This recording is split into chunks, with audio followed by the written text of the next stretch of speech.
something that I've been wanting to do ever since coming on this diet, which is make bread that is compliant with the plant paradox diet. So basically it's grain-free bread with no lectin ingredients.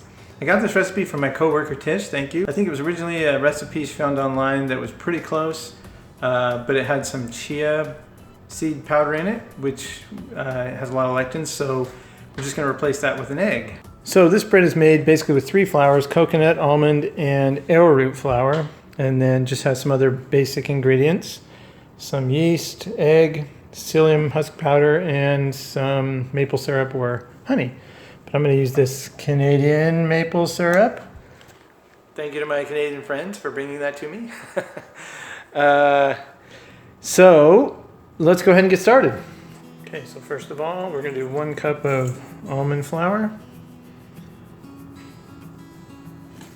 1 cup of arrowroot flour, and 1/2 cup of coconut flour. And then we add a teaspoon of iodized sea salt.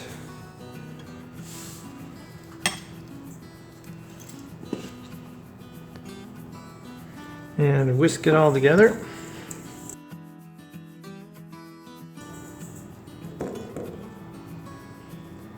Okay, next up we're going to set that aside for a minute. And I'm going to add 1.25 cups of water that's about 105 to 110 degrees. And I use my thermometer to measure it, but you can just touch it and tell. All right, now we're going to add 2 teaspoons of maple syrup. And then we'll stir that. Next, we'll add the yeast. And let that stand for 10 minutes. I'm just going to stir that a little bit.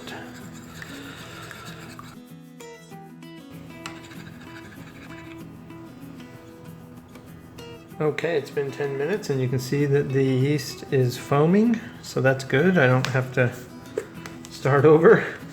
And now we're going to add 2 tablespoons of the psyllium husk powder.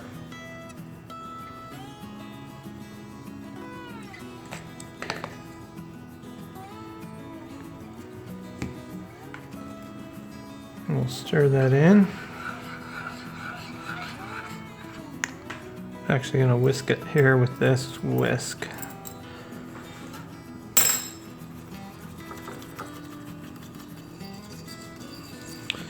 And then it says let it sit for 1 minute, so we'll do that. And I'm going to put the egg in this little dish here.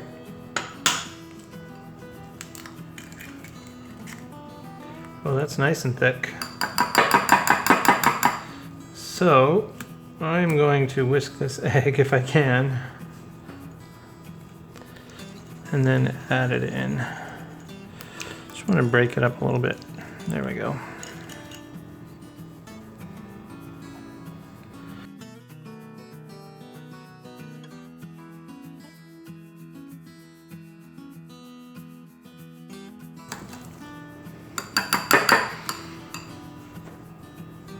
Okay, now we got to add this into our flour mixture.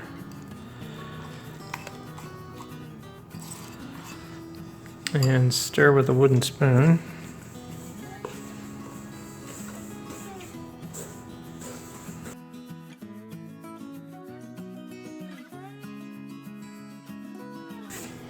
I don't know if we have enough water.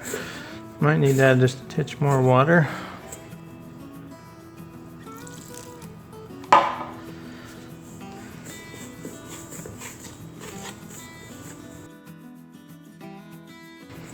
Just a little bit more.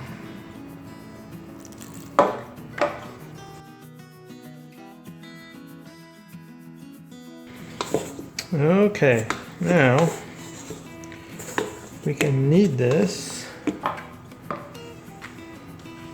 for about a minute, it says. So I'm just going to do that out here on the mat. Okay.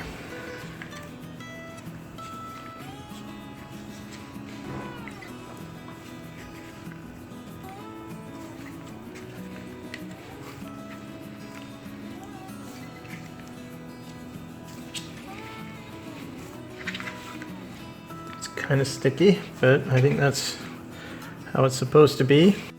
Okay. So now I'm going to go ahead and put this back into the bowl.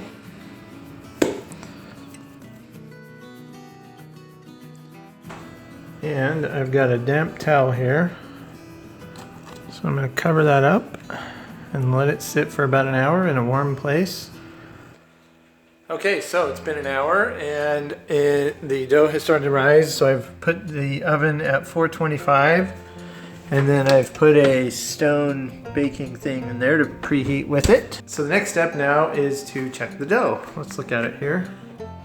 Had this damp towel on top. And it has risen. So I'm going to dump it out onto the wax paper here and then shape it. See, that dumps right out. Nice. Ooh, it's very spongy. That's how it's supposed to be though, apparently. And I got this water here in case to shape it and get your hands a little wet, apparently. Now, the recipe says you know, to shape this and cut this in half and shape it into 2 boules, however you call it. But I want to try and make this like big. So I'm just going to leave it as one big one.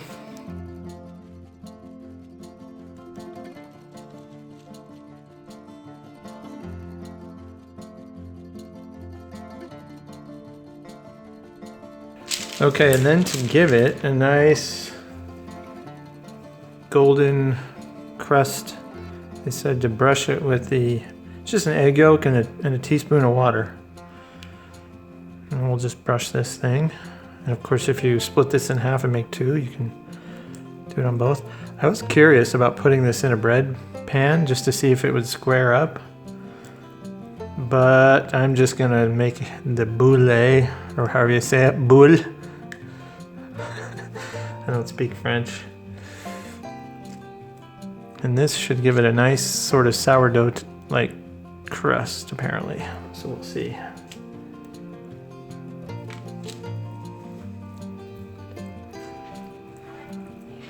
All right, now we gotta put this in the oven.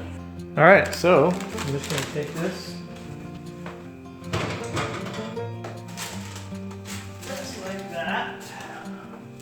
You need to cut the slices on the top.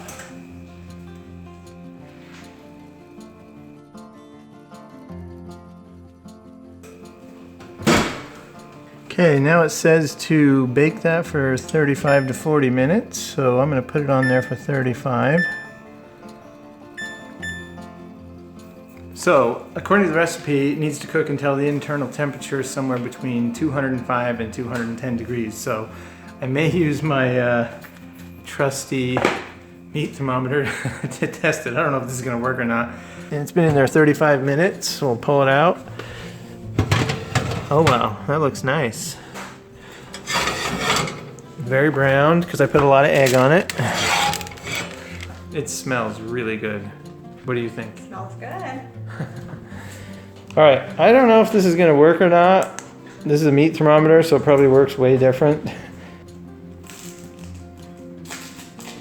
I think it's done. So next we have to let it cool. Apparently you're supposed to let it cool before you cut into it, otherwise it will turn out kind of doughy. So we'll check back once it has cooled down. Okay, so this bread is pretty well cooled down. I mean, it's just slightly warm, so hopefully that's not too bad. Are you excited to try it? Yep, it smells good. It smells amazing, so hopefully it's as good as it smells. All right, you want to cut a little piece off the end? We'll give it a taste test. You can cut me one too. You don't want to share that?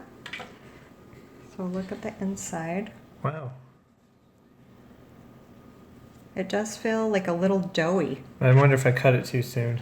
It could be. Well, don't cut it again then. Just try to taste it. Should we taste? Yeah. There you go. You try it first. It really totally smells like bread. Like, if someone just blindfolded me and had me smell it, I would never in a million years guess that this wasn't like truly just regular bread.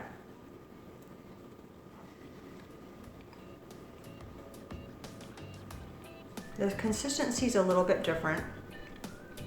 Like it's a little more spongy. How does it taste? Good.